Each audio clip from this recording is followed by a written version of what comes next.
Hey, welcome to this week's episode of Martin's Monday pedal playthrough. I'm Martin Cliffe. I'm speaking to you from my studio here in Bucharest, Romania. And in this video series, we take a pedal from my collection. We play through it using a Fender Telecaster and a Gibson Les Paul to give you some sort of traditional base for what to expect from it. We just play around with the tones. It's not a review, it's not a demo, it's kind of somewhere in between, or just having fun with a pedal that I've got and don't use too often. So grab yourself a caramel latte or whatever your beverage of choice is, sit down and enjoy the episode. Before we go any further, make sure you click that thumbs up icon to say you like the video. That's really appreciated. It really helps the metrics of the channel. Subscribe if you're not already. We're around about 17-18% of my viewers are subscribed. It'd be really great to get that higher. Yeah, really appreciate you being here. Comment down below if you've got this pedal, if you've tried this pedal, if there's a pedal that you think I've got that maybe you want to see next. I'm going to do my best to work through as many of my pedals as possible over the course of this year, always on these Monday slots. But yeah, let's get right on.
So the Leslie speaker was originally invented as a means of amplifying electric organs, I believe.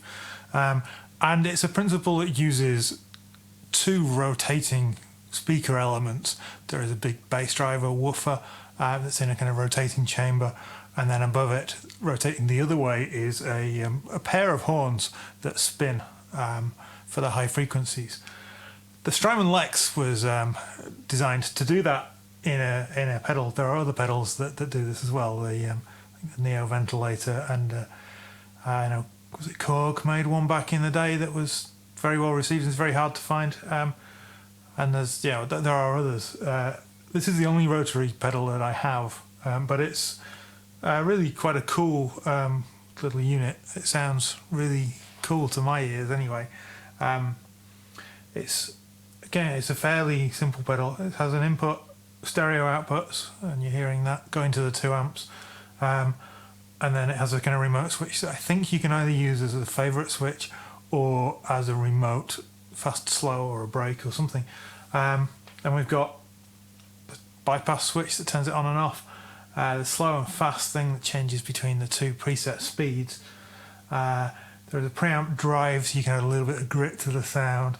There's a mic distance, which affects the amount of direct versus kind of roomy kind of ambience to it. Horn level, so that's the level of the horn, the high frequencies relative to the low frequencies, and then the fast rotor speed. But it also has Strymon's dual function things where you can hold down both foot switches and while turning a knob, and that changes other functions. So the fast rotor speed becomes the slow rotor speed. I've just got this written on the floor, so I'm just checking it. The mic distance becomes a switch between the mic in front of the cabinet and behind the cabinet, gives a slightly different tone, I imagine. The preamp drive becomes just an overall level control. You can get up to 6 dB of boost with this pedal when it's on, which is useful because any kind of modulation effect can give the effect kind of sonically that it's quieter, even if it's not necessarily quieter. Tremolo is the one that's particularly noticeable for that. You always think a tremolo pedal is quieter than it is. So the fast rotor speed becomes the slow rotor speed. So you can set both your slow and fast speeds of your pedal. and then the horn level becomes the acceleration, which is how long it takes to get from slow to fast. So I've got it set how typically I would. Now, I'm not a big rotary speaker user. I thought I'd use it more. I love it on organ. I love playing Hammond organ, or these Hammond organ simulated sounds. But I haven't used it on guitar as much as I thought I would. And to me, I much prefer it on slow than fast. But there are some, kind of iconic tones that people love to get using a rotary speaker. And I know, like Trey Anastasio uses one quite a lot as part of his rig, and other people do as well, Gilmore. But both of those use it as a kind of side rig, and I think that would be what works best when I've tried it. When I did my crazy 4-amp rig a couple of years ago, when I was back in Hong Kong, that using it in that situation worked really well. But just as the kind of core sound, it's not really my thing. That's how I've got it set at the moment. If I turn it off so you can hear the dry sound.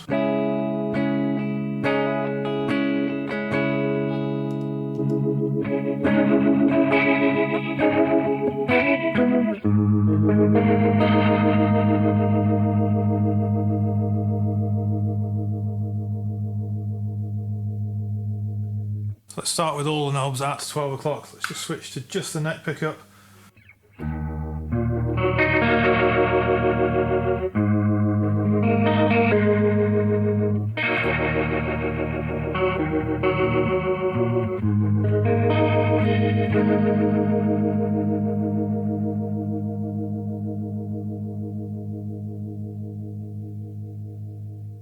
So the fast rotor speed, it will go down to a kind of medium throb.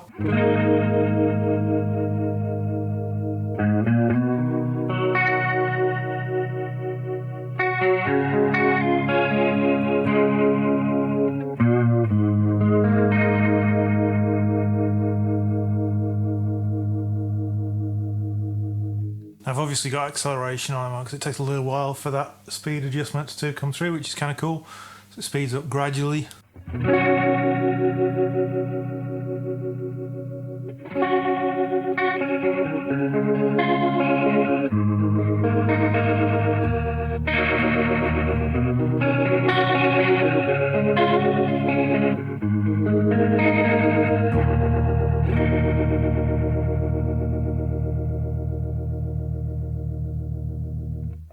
So the horn level is the high frequency component of it. So with it all the way down, it's much more mellow tone.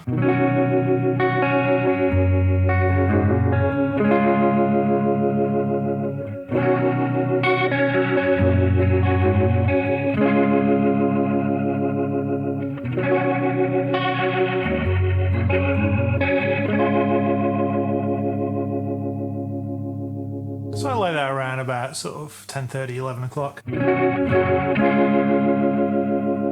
Mic distance, I imagine, is close here, so less kind of ambient.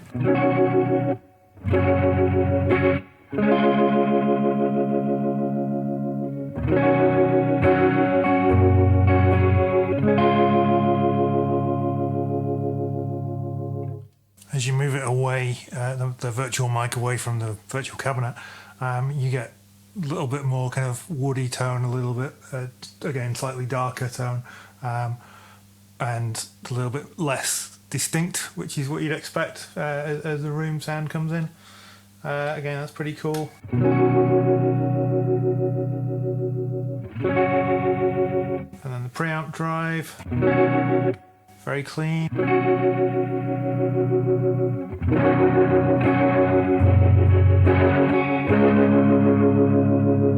Not so clean.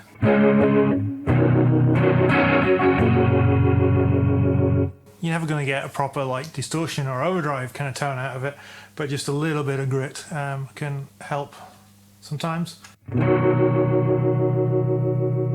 Let's switch now to slow mode.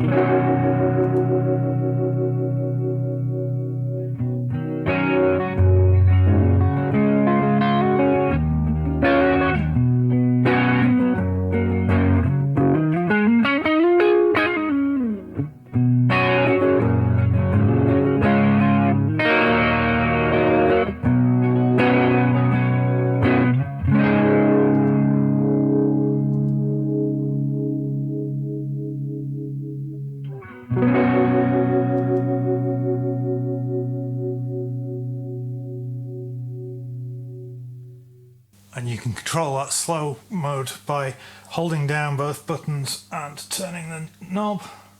So if we set the slow to its very slowest setting, that will give us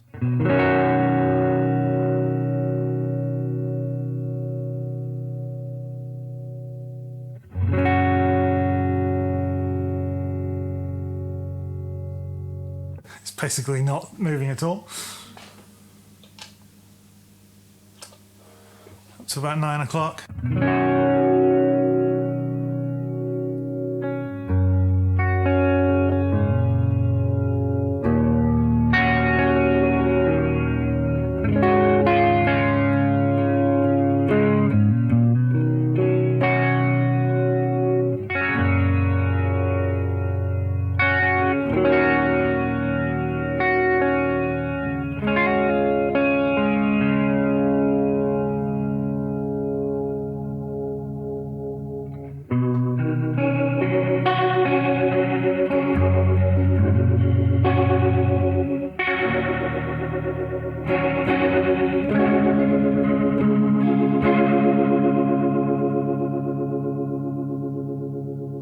So there's quite a range in that slow setting. I imagine it overlaps with the fast speed.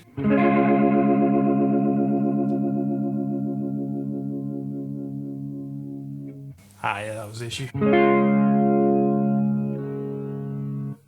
So let's turn the fast all the way down and slow all the way up and see what that gives us. So I think I'm on slow now.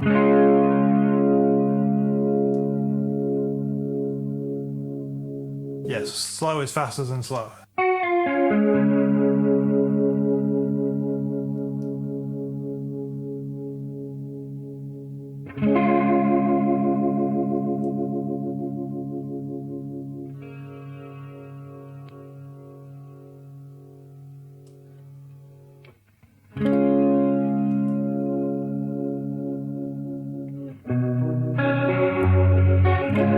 It's tricky to demonstrate, certainly elegantly with one hand, the secondary functions. Let's just have a quick listen to the mic in front and mic behind, just keeping... Is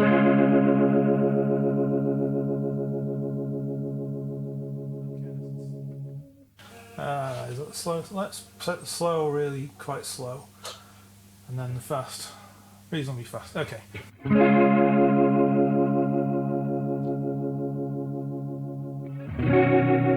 Okay, so now let's take this, so I believe to the left, that is in front of the amp. And then the mic position to the rear of the amp.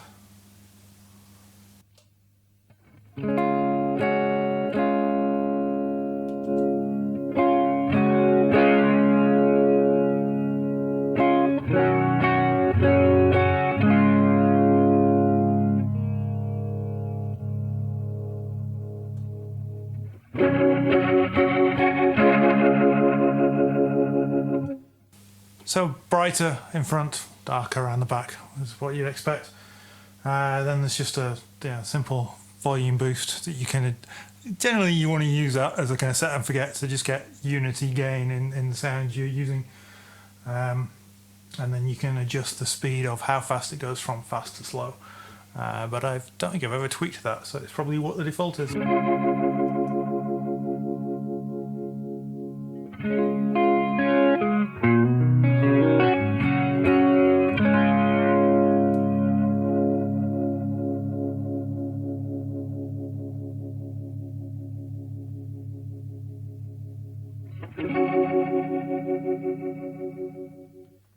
So that with a let's plug in a telly here. It responds to single coils.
mic a little bit further away and pulled down the horn just to reduce a bit of the brightness, cranked up the drive there, and yeah, the two sounds gave me two very different kind of tones, which I really liked.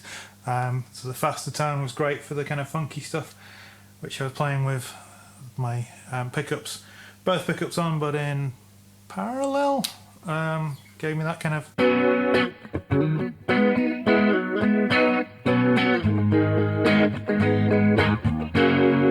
I switched to both pickups in series, which gives me much more oomph.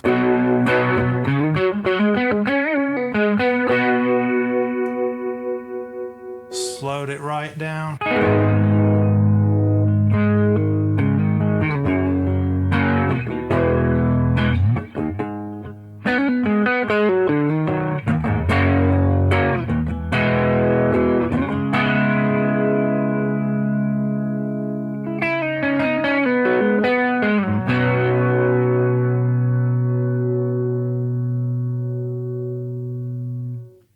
Now you might think to yourself that that's not a particularly Leslie kind of tone, but that's what I kind of like about the kind of more extreme settings of this pedal, is that it does enable you to get something that sounds a bit more like a chorus or a flanger or something out of it. It's more versatile than just sounding like a particular Leslie speaker or whatever it is.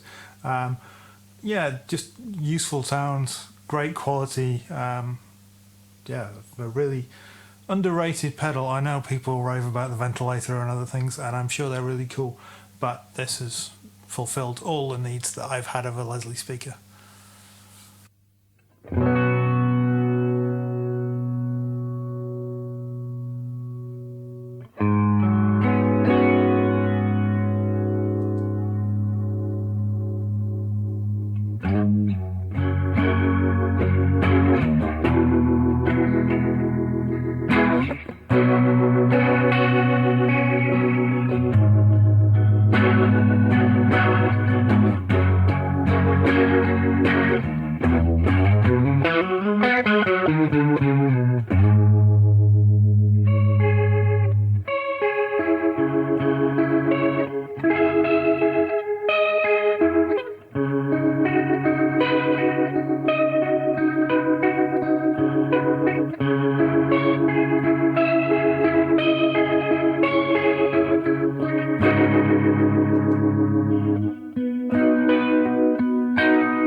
Yeah, and one very final thing, if you hold down the slow fast foot switch, it applies a brake which slows it right down to nothing and then speeds back up when you release it, which is, again is a cool function.